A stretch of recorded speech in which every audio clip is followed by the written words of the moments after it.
चलिए आज अपन बात करते हैं स्केपुला बोन की। ठीक है, तो स्केपुला सबसे फर्स्ट स्केपुला अपन ने बोला ही क्यों?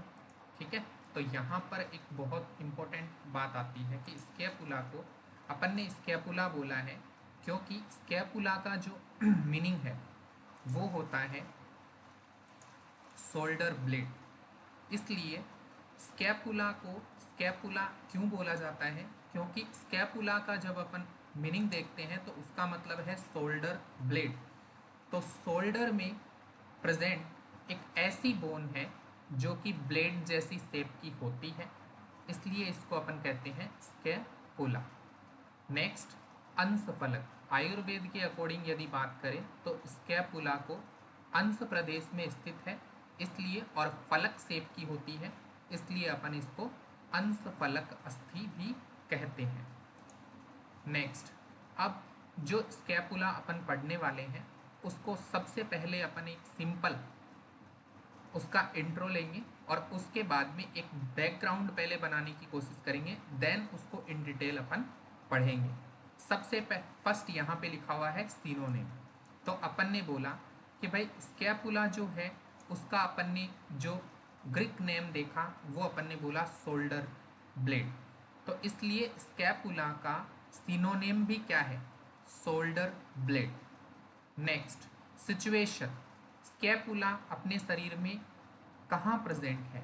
तो स्कैपुला नाम की जो बोन है वो अपने शरीर में दो, total number of scapula in body 2 bone है जो कि अपने को सिचुएटेड कहाँ है? तो स्कैपुला अपने सिचुएटेड है सबसे पहले अपन बोलेंगे कि चेस्ट वॉल के एस्पेक्ट में posterolateral situation of scapula in body, posterolateral aspect to chest wall. Next बात करते हैं शेप। जब अपन स्कैपुला बोन को देखते हैं तो स्कैपुला की जो शेप है वो अपने को सबसे फर्स्ट तो लार्ज है, बड़ी बोन होती है और ट्राइएंगुलर शेप की होती है। तो स्कैपुला की शेप की बात करें तो लार्ज है, बड़ी है और ट्राइएंगुलर शेप की होती है। नेक्स्ट अपन बात करते हैं टाइप ऑफ बोन। ठीक है, तो टाइप ऑफ बोन की बात करें तो यहाँ पे अपने को दोनों बातें करनी है। अकॉर्डिंग टू मॉडर्न यदि अपन स्कैपुला को देखें तो स्कैपुला कैसी बोन है? तो फ्लैट बोन है। और यदि अपन आयुर्वेद के अकॉर्डिंग बात करें तो आयुर्वेद के अकॉर्डिंग स्कैपुला को कपाल अस्थि के अंतर्गत अपन रखते हैं। अब आता है parts of scapula. Parts of scapula पढ़ने से पहले अपन पढ़ेंगे side determination of scapula. Side determination bone का करने के लिए बोन के डायग्राम को देखना पड़ेगा।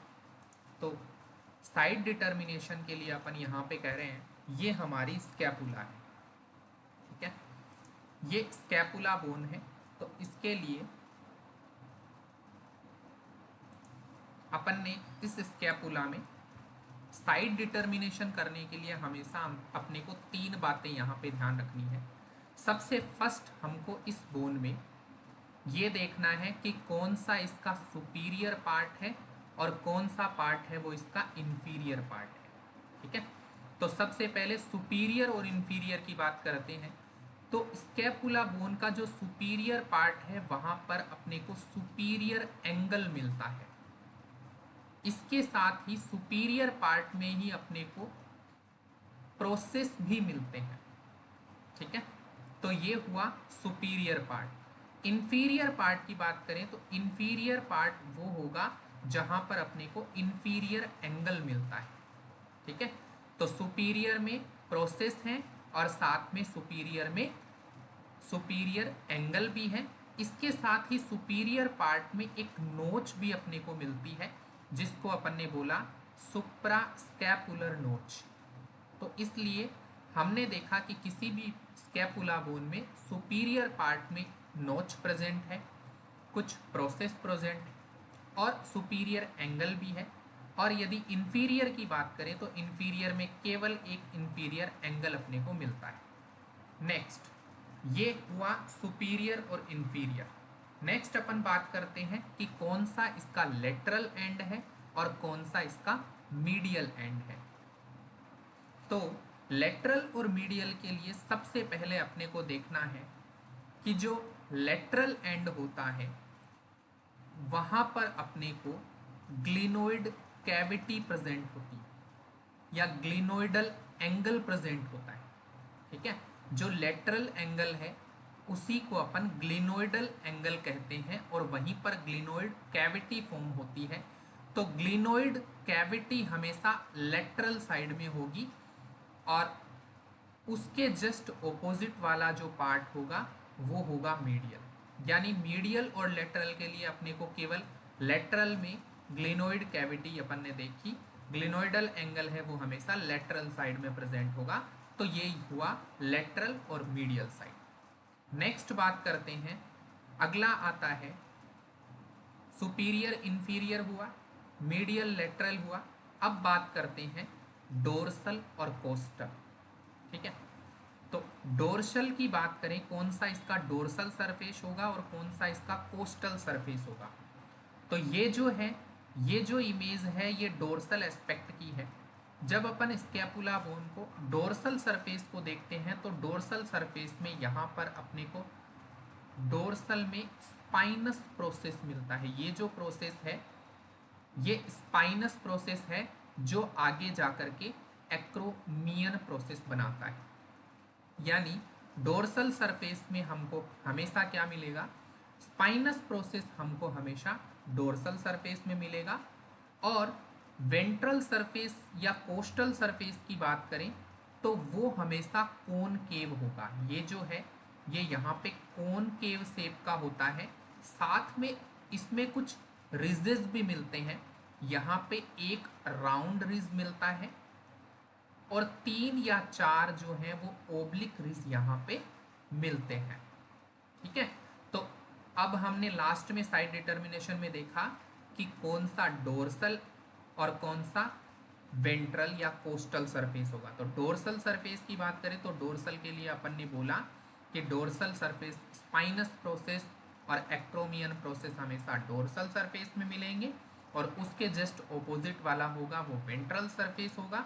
और वेंट्रल या कोस्टल सरफेस में हमको क्या मिलते हैं, रिजेस मिलते हैं, जिसमें एक राउंड रिज होता है और 3 या 4 क्या मिलते हैं अपने को, ओब्लिक रिज मिलते हैं। नेक्स्ट, तो इस प्रकार से अपन ने क्या देखा, side determination of the scapula bone. Next अपन बात करते हैं साइड डिटर्मिनेशन के बाद में यहाँ पे अपन वापस से आ जाते हैं जो 5th नंबर का पार्ट अपन ने छोड़ा था कि पार्ट्स। तो स्कैपुला के पार्ट्स की बात करते हैं तो पार्ट्स में पहला पॉइंट आता है surface. Total number of surface जो अपन ने अभी बात करी, स्कैपुला में टोटल जो सरफेस है वो 2 सरफेस है। एक अपन ने बोला डोर्सल सरफेस है जिसपे स्पाइनस प्रोसेस मिलता था और एक हमारा वेंट्रल सरफेस है या कोस्टल सरफेस है जिसपे अपने को क्या मिल रहे हैं, कॉनकेव होता है और रिजेस प्रेजेंट है। नेक्स्ट बात करते हैं बॉर्डर्स। ठीक है, तो बॉर्डर्स की बात करें तो स्कैपुला में टोटल नंबर ऑफ बॉर्डर जो है वो 3 बॉर्डर प्रेजेंट है। कितने बॉर्डर प्रेजेंट हैं, टोटल 3 बॉर्डर प्रेजेंट है। बॉर्डर को देखने के लिए अपन चलते हैं स्कैपुला के डायग्राम पे। तो यहाँ पे सबसे पहले अपन बात करते हैं, एक बॉर्डर है सुपीरियर बॉर्डर। सुपीरियर बॉर्डर की यदि अपन बात करें तो ये जो सुप्रा स्कैपुलर नोच है इसके मीडियल एंड से लेकर के और ये सुपीरियर एंगल तक जो बॉर्डर है इसको अपन ने बोला सुपीरियर बॉर्डर। तो सुपीरियर बॉर्डर सुप्रा स्कैपुलर नोच के मीडियल एंड से और सुपीरियर एंगल तक जो बॉर्डर है वो सुपीरियर बॉर्डर है। नेक्स्ट आता है मीडियल बॉर्डर, सुपीरियर एंगल से लेकर के और इंफीरियर एंगल तक जो बॉर्डर है उसको अपन ने बोला मीडियल बॉर्डर। नेक्स्ट आता है लेटरल बॉर्डर। लेटरल बॉर्डर जो है वो यहाँ पे ये ग्लिनोइड कैविटी है। इस ग्लिनोइड कैविटी से अपन ने बोला कि ग्लिनोइड कैविटी के नीचे इंफीरियर साइड में एक ट्यूबरकल मिलता है जिसको अपन बोलते हैं इंफ्राग्लिनोइडल ट्यूबरकल। इस इंफ्राग्लिनोइडल ट्यूबरकल से लेकर के और इंफीरियर एंगल तक जो बॉर्डर है उसको अपन ने बोला लेटरल बॉर्डर। ठीक है, तो इस प्रकार से अपन ने देखा कि बॉर्डर कितने प्रेजेंट है स्कैपुला में। Total number of border 3, superior border, medial border और लेटरल बॉर्डर। सरफेस अपन ने देखे 2, डोर्सल सरफेस और वेंट्रल या कोस्टल सरफेस। ठीक, नेक्स्ट अपन बात करते हैं एंगल की। नेक्स्ट जो आता है वो आता है एंगल। तो एंगल के लिए अपन ने बोला 3 यहाँ पे एंगल प्रेजेंट है। एक है यहाँ पे सुपीरियर एंगल। एक कौन सा एंगल है? सुपीरियर एंगल, जो कि सुपीरियर बॉर्डर और मीडियल बॉर्डर का जंक्शन है। ये वाला जो एंगल है ये है सुपीरियर एंगल। दूसरी बात करते हैं इंफीरियर एंगल। इंफीरियर एंगल है निश्चित रूप से मीडियल बॉर्डर और लेटरल बॉर्डर दोनों के जो ज्वाइनिंग पॉइंट है उसको अपन ने क्या बोला? ये हमारा जो एंगल बन रहा है ये है इंफीरियर एंगल। तीसरी बात करते हैं लेटरल एंगल। लेटरल एंगल की जब अपन बात करते हैं तो इसी लेटरल एंगल को अपन ग्लिनोइडल एंगल भी कहते हैं। Lateral angle of scapula is also called ग्लिनोइडल angle, क्योंकि वहां पर ग्लिनोइड कैविटी बनती है और यही स्कैपुला का यही जो एंगल है ग्लिनोइडल एंगल, इसी को ही अपन हेड ऑफ स्कैपुला भी कहते हैं। लॉन्ग बोन में हेड समझ में आता है, लेकिन स्कैपुला या फिर फ्लैट बोन में अपन जब हेड की बात करते हैं तो स्कैपुला का हेड आपको कभी भी कोई पूछे तो ग्लिनोइडल एंगल को या लेटरल एंगल को ही अपन क्या कहते हैं? हेड ऑफ द स्कैपुला कहते हैं। ठीक, तो इस प्रकार से अपन ने एंगल भी कितने देखे हैं? 3 एंगल। सुपीरियर एंगल है, इंफीरियर एंगल है और एक हमने बोला लेटरल एंगल है, और उसी को ही अपन क्या बोल रहे हैं? ग्लिनोइडल एंगल भी कह रहे हैं। ठीक है, नेक्स्ट जो आता है वो आता है एंगल भी हो गए, बॉर्डर भी हो गए, सरफेस भी हो गए। अब आता है प्रोसेस। ठीक है, तो प्रोसेस एंगल भी कितने थे? 3।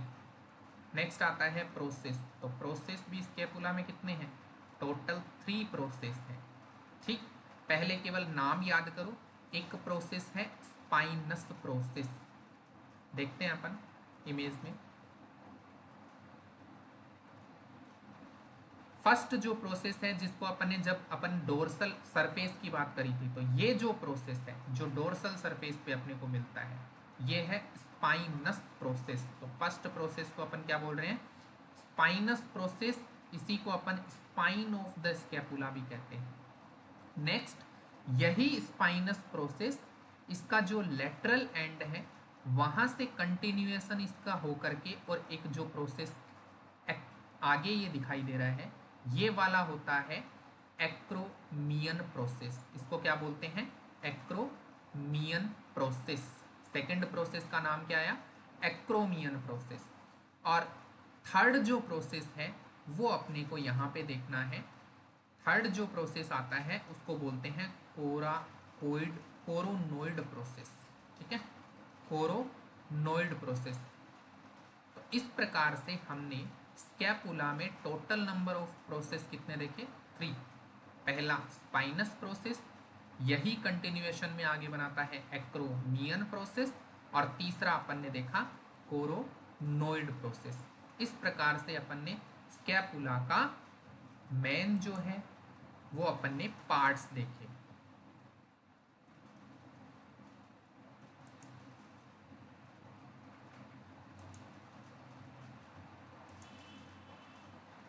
स्कैपुला के पार्ट्स। अब ये जो चीज